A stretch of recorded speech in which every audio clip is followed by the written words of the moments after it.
We have a number of distinguished veterans who served in various capacities during the war, some on the ground, some in the air, and all contributed mightily to the war effort.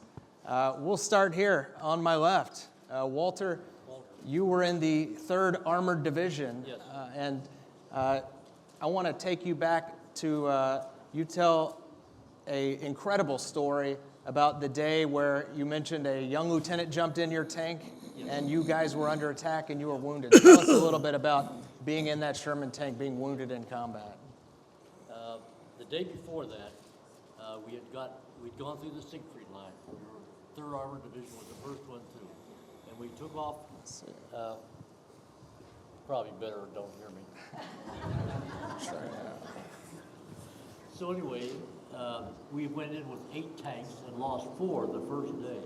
So we came back and took a kind of defensive position. And the next day, the Germans decided they were going to drive us back through the Siegfried line. And so it was a terrible day. We were just, I was a loader in that tank. And so I'm sitting there, the machine gun got so hot I had to take the barrel out and put in another barrel. We were getting ruptured cartridges. And I kept slamming different shells in. And all of a sudden, we stopped doing that.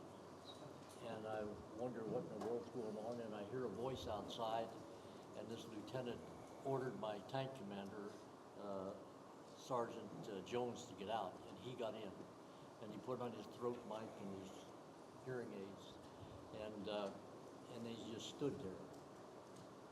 And then my platoon leader, Lieutenant Dingley, called and said, "Lieutenant, said they're shooting at you. Move, move." I said, "Back up." And he didn't do anything. He just stood there and stared. And then Dingley called a second time.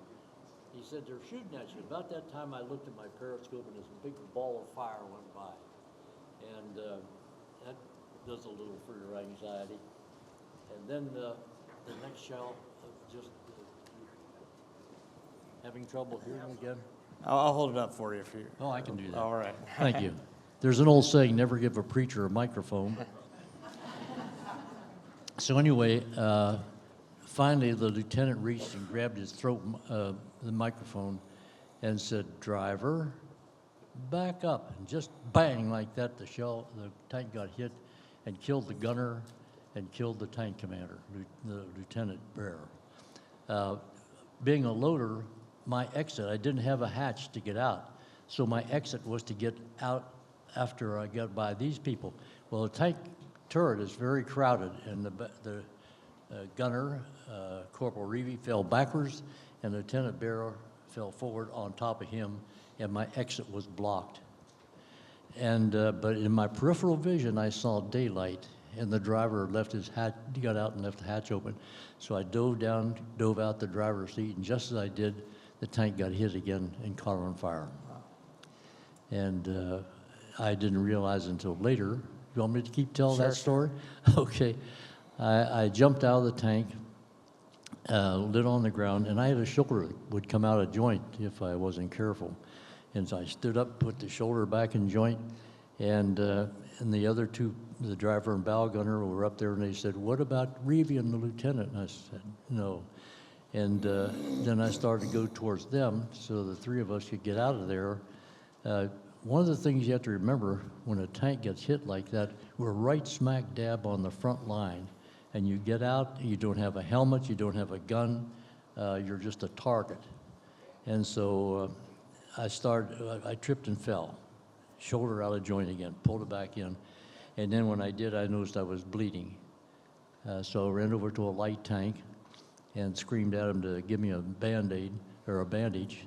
And he said, "Come and get it." And his hand came out over the top, and I climbed up to get the bandage, and just put like that. And some German shot at me with one of their submachine guns. We called them burp guns. And I looked real quick and spotted him. He was hiding under a bunch of bushes. And so I told the light tank commander where he was, and he swung the gun around and took care of him. And then I went over and found a half-dug foxhole and flopped in there.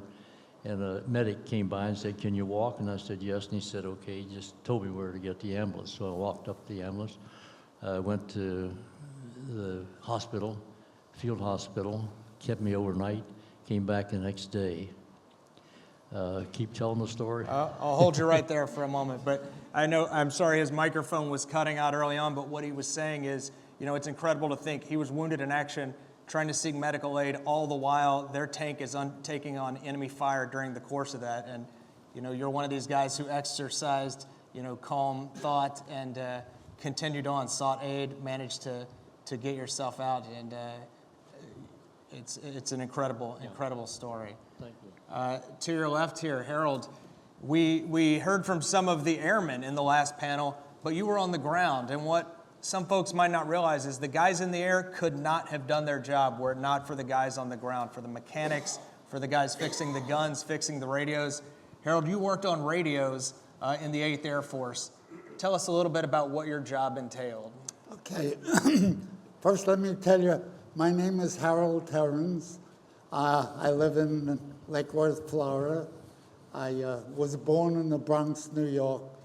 I'm 101 years old.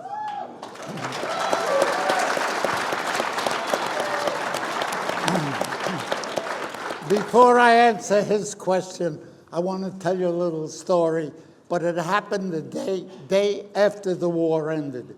The war ended on May 8th, 1945, and one of the jobs that I volunteered for was I flew to Normandy from England, and I brought back freed American and British airmen that had been imprisoned for anywhere up to 3 to 4 years, and we brought them back to England and put them into hospitals.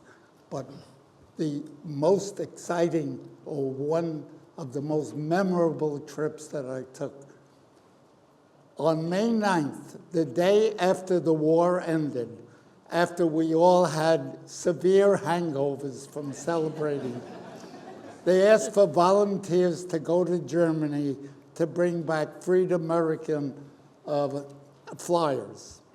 And I volunteered. You're not supposed to volunteer, but I did. And I flew in a B-17 Flying Fortress. We landed in Munster, Germany, and we walked through the town to gather these airmen that had been freed to bring back to England.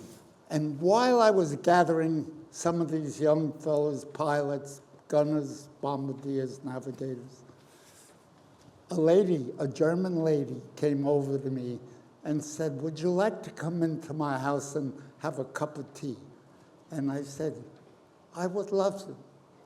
And I went into the house, and she poured 2 cups of tea, and she lifted her cup, and she said, "Heil Hitler."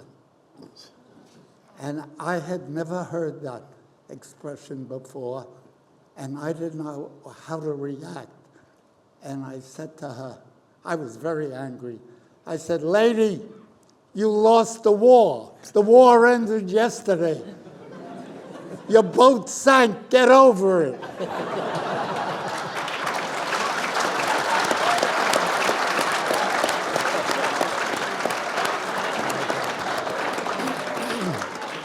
And I walked outside, and I'm sorry to have to say this, but I regurgitated. I threw up. I was so upset. I had never heard that expression before. And then we brought these poor souls that had been released from the jails. We brought them back.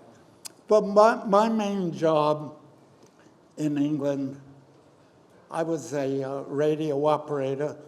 I took Morse code as fast as my hand could write it, and I could send it as fast as my hand could move. And I remember 36 hours before D-Day, it was around June 4th or 5th, we were all confined to the base. There was total radio silence, nothing going in or off the base. We knew something was going on.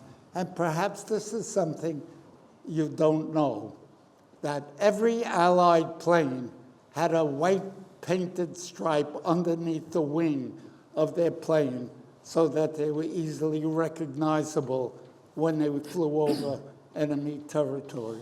So on D-Day, every American plane had these painted wings. And I spent 36 consecutive hours painting white stripes on P-47 Thunderbolts. And that was my contribution for D-Day. Incredible. Harold, thank you so much. I think you heard in the other panel someone talking about the benefits of volunteering, and this was yet another example of how, he volunteered and was able to bring POWs home, so thank you.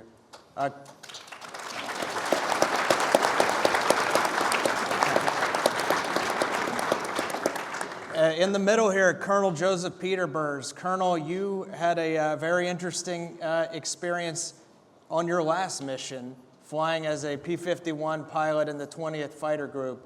Can you tell us a little bit about what happened on that final mission for you in 1945? Well, on the 10th of April of 1945, my group was escorting some 450 B-17s to targets in the Oranienburg area north of Berlin. And I was flying high cover about 30,000 feet. The bombers were down about 25,000 feet, and we were hit by a swarm of Me-262 turbojets. And I latched on to one that just blew up a B-17, and I rolled over and started down after him with throttles wide open. And as I pulled into his 6 o'clock position to start firing, he just blew up his second B-17. And I got some hits in his in his left engine, and started burning, and he rolled over and started down to the deck. I chased him down to the deck in about 3,000-foot undercrest. He disappeared into the clouds, and I didn't follow him there. He was burning when I was going in, so I just looked around, and I saw this airfield just full of enemy aircraft, and I started strafing it. And the motto of a fighter pilot is when you're strafing an airfield, because they were very, very heavily protected with anti-aircraft, it's one pass and haul ass. And I was only 20, and I thought, yeah, what the heck? And I made too many passes. I destroyed 5 aircraft on the ground, set a hangar on fire, and as I was coming in on my last pass, I got hit bad. And I finally had to bail out near Berg, Germany, at about 300 feet. I was captured, POW, marched back to Berlin to Stalag 3 in Luckenwalde, a Russian prisoner, a German prisoner of war camp containing all Russians, and I was there for about a week, and I escaped and headed towards Berlin, knowing that the Russians were fighting in Berlin, and I came across the tank unit and asked to join them, and hopped on the tanks and started with them, fighting with them from Berlin through Jüterbog up to Wittenberg on the Elbe, where American patrol came across and retrieved me, and I finally was repatriated and sent home, and on about the middle of 6th or 7th of June, I got home and made all arrangements to marry my fiancée, Josephine, who I named my aircraft after. And during the process, I found out I had to get my mom's permission because I hadn't turned 21 yet.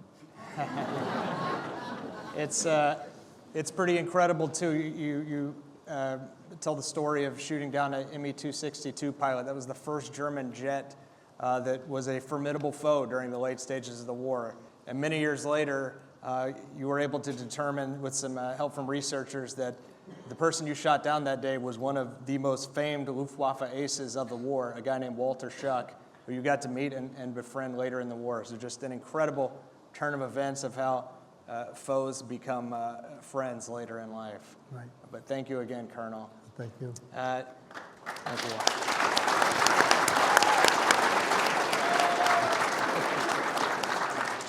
you. Jake Larson, 34th Infantry Division. Jake, actually, you've probably seen him in some of the recent footage about the D-Day anniversary. Jake, you were one of the few, I'm the having lucky a few little that trouble survived. with my ear. I'll walk over closer, Jake. You were one of the lucky few that landed on the beaches at Normandy and lived to tell about it. Tell us a little bit about that morning on the beaches, June 6, 1944.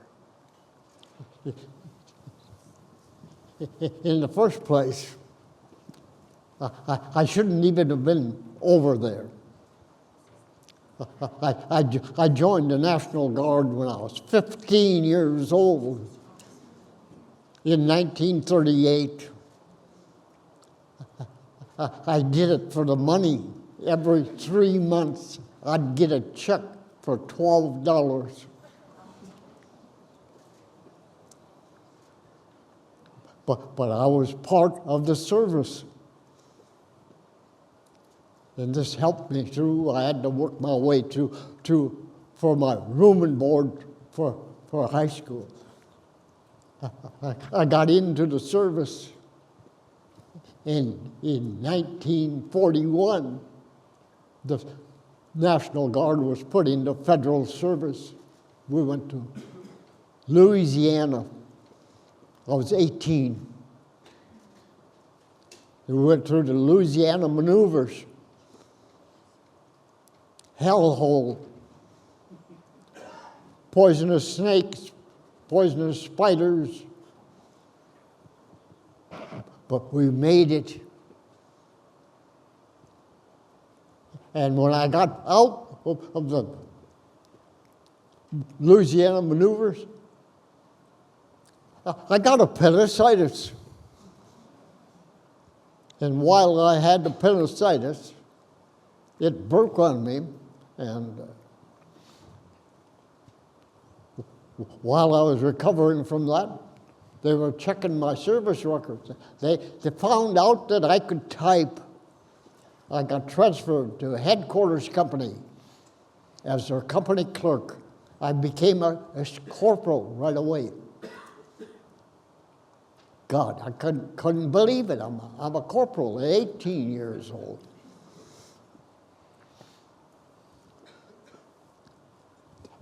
Then the commanding officer asked for some TOs. I didn't even know what a TO was.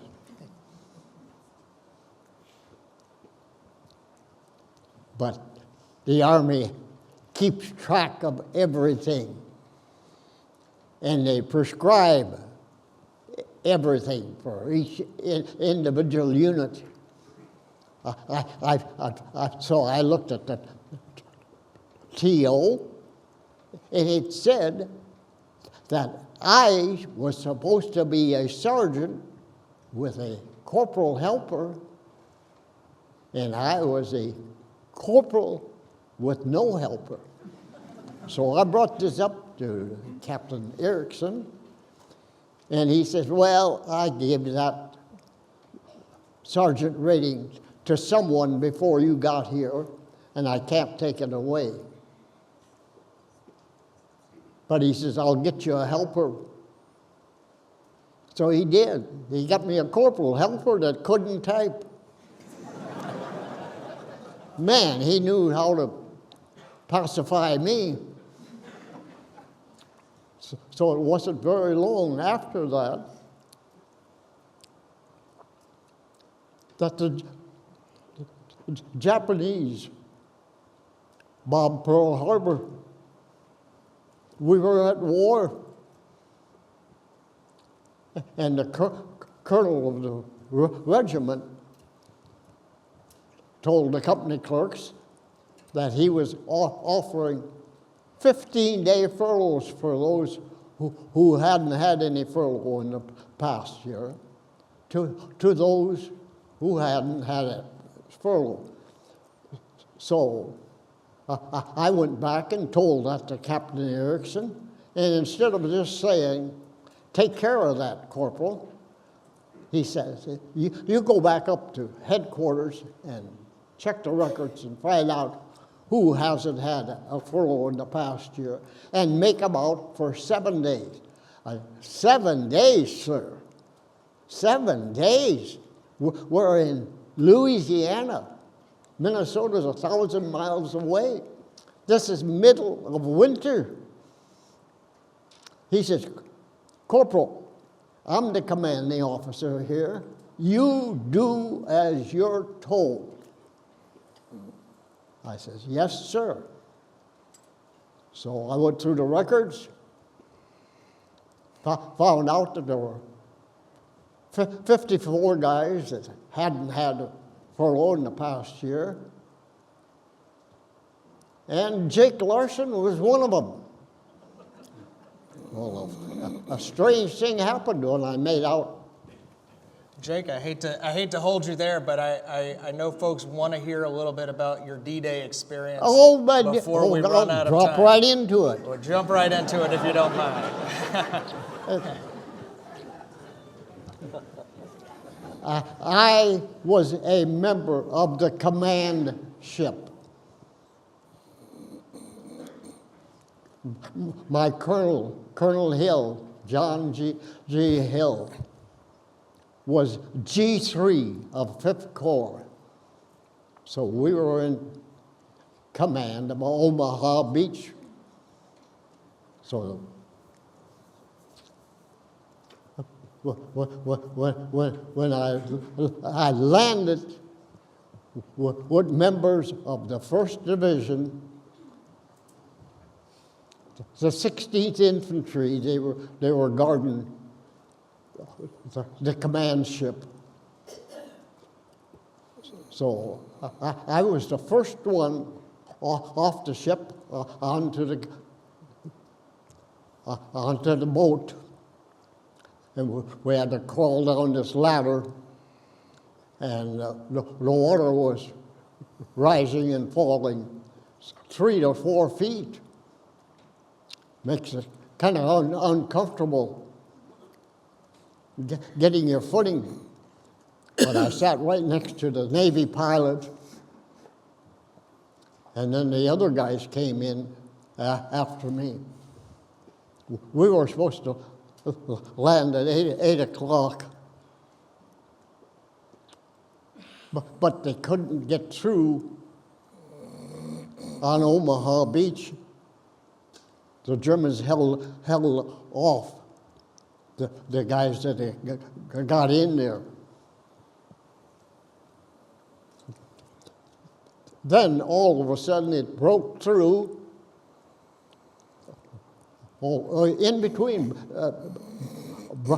Bradley, General Bradley, was going to call off the operation for Omaha Beach. But we broke through, and we got into the boats, and we went around in circles.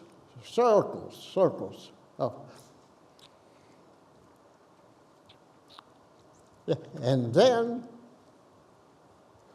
we made it to the beach and got off, and we were up to our chins in water and holding our rifles above our heads. And we were marching in line. The reason we were marching in line is the Germans had planted, we were told they planted 1 million mines, personnel mines, in that water. After the war, when they were retrieved, all those mines, they found out there was not only 1 million, there was another 500,000 that we were marching over. I was more afraid of stepping on a landmine on the way in than I was of the small arms fire we were receiving. So when we received the small arms fire, we were getting closer to shore, and we were still going to step on landmines. There were numerous other boats and everybody was in the same shape. We fell in line. And these lines, if you looked over and see one of those lines, you see a spurt of water there. That indicated someone had stepped on a landmine. When I got in closer to shore, I broke away from the 60th Infantry Regiment, and I found this little stone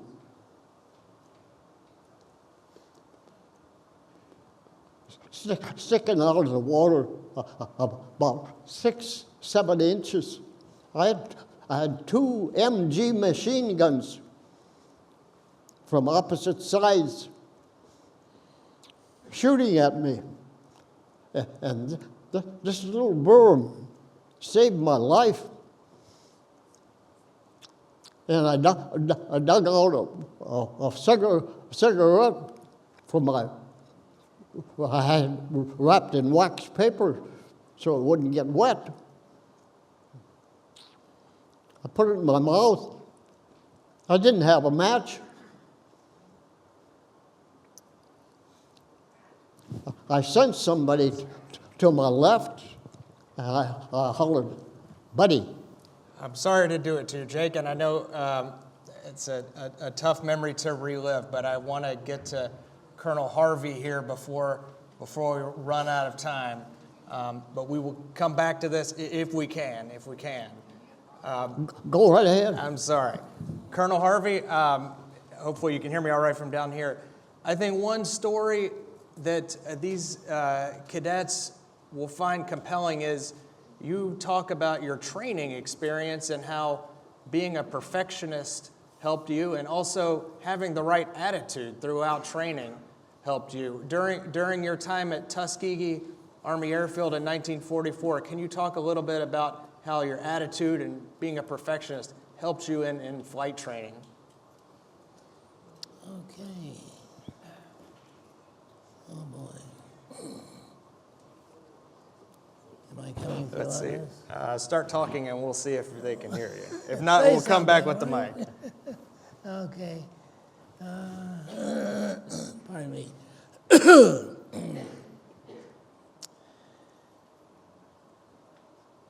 In June of 45,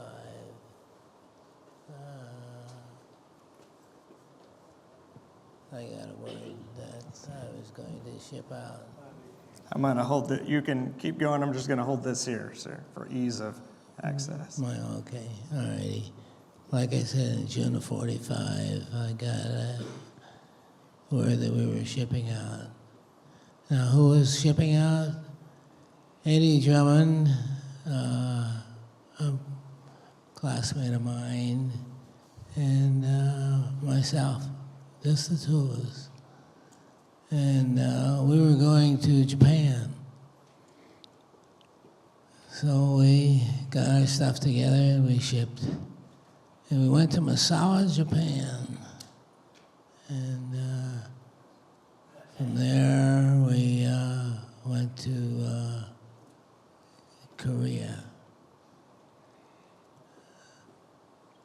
But Colonel, I wanted to ask you, you have made a number of comments about what made you successful during the flight training was, you had an extremely positive attitude throughout the adversity you faced, and you really excelled in that training as you learned to fly P-51s and P-47s. What was that like when you were training to become a pilot? Oh, the training was great. I knew I was going to pass. No way was I going to fail. And that kept me going through the whole process. I had no problems in flight school. The instructor gave me a project to work on before the next flight, and I did it. And when time came to execute, I did that too. So I had no problems in flight school whatsoever. None. As a matter of fact, I think when I graduated, I was better than my instructor.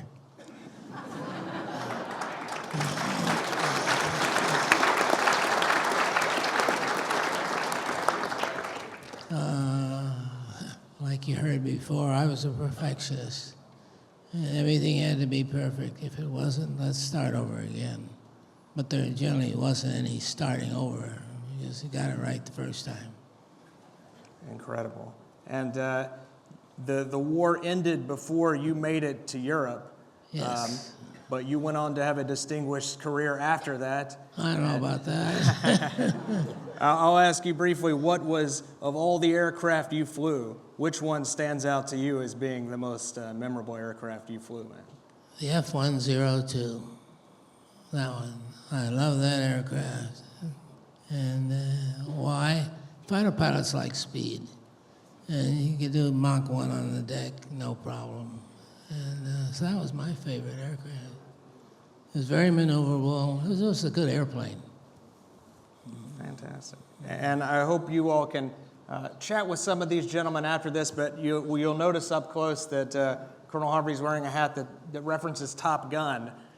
He was indeed a Top Gun, as part of the team that won the initial Top Gun tournament back in 1949. I want to try to get to a couple quick questions if we have time from our audience, if anyone has a question for these gentlemen about their experiences. Do we see any hands for a question? Over here, to you, you're right. Good morning, gentlemen. First Class Cadet Williams for the United States Military Academy.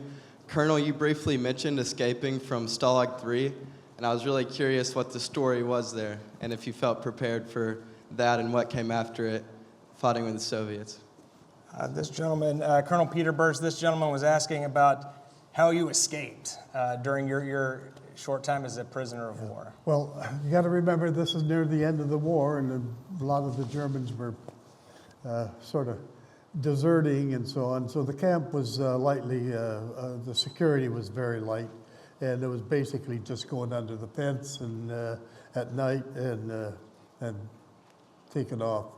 When I was initially captured and was in the local jail on Berg Airfield, my jailer, his primary concern was that I write a note to him saying that he treated me well. So when he got captured, he'd be able to tell the forces that he was a good guy.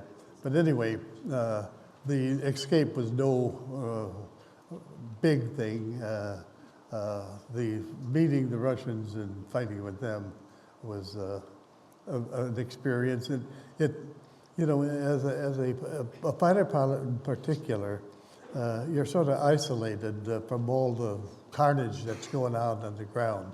Well, but my short time, about 2 weeks with the Russians, it showed me what this carnage was all about, and it made me understand and respect what these other guys who were on the ground fighting and being massacred and massacring other people. It was a great learning event for me, particularly since I was young, 20 years old, and could understand what the horrors of war really were better than if I had just been a pilot doing my duty. Any other questions? Right here, Trent. Good morning, gentlemen. Midshipman 4th Class Mancebo, United States Naval Academy. The following question is posed to all members of the panel. I understand, given the brutality of war, that the transition into civilian life afterwards would be nothing short of difficult. From all of your experience, in your opinion, what part of that transition was the most difficult, and what actions were taken to ease the transition back into civilian life? Thank you. This will do. And I'll pose this to you, Walter, because we had an interesting chat about this. This gentleman was asking about the transition back from wartime to peacetime. Was that hard for you, and how did you do it? No, because if I knew when I got home, what I was going to do next, and that helped. And once I was discharged, I got home. My father threw me in the car, took me down to Marietta College, and got me enrolled. And so I knew what was coming next. So I was mentally was prepared for that to happen. If I can share one more story with you, I was wounded the second time and ended up in England in the 95th Bomb Group. So I relate to a lot of the stuff that these folks were saying. When I got there, they assigned me as an armorer, and I loaded napalm bombs that went to Dresden. And I also helped load the Chowhound flights, which was a real thrill to be a part of that. And then I ended up with the best job in the Army. They took me from being an armorer to the PX, and then when the war was over, the lieutenant came in and said, "Walter, I'm assigning you as the director of the enlisted men's beer hall." There you go. I think that's a phenomenal example to end on. Here you have a guy who was wounded twice in action, sent back to England, continued to serve in another capacity, and whatever was thrown at him, continued to accept those offers and contribute to the war effort. But thank you, gentlemen, for your service, for the stories you've shared. Thank you so much.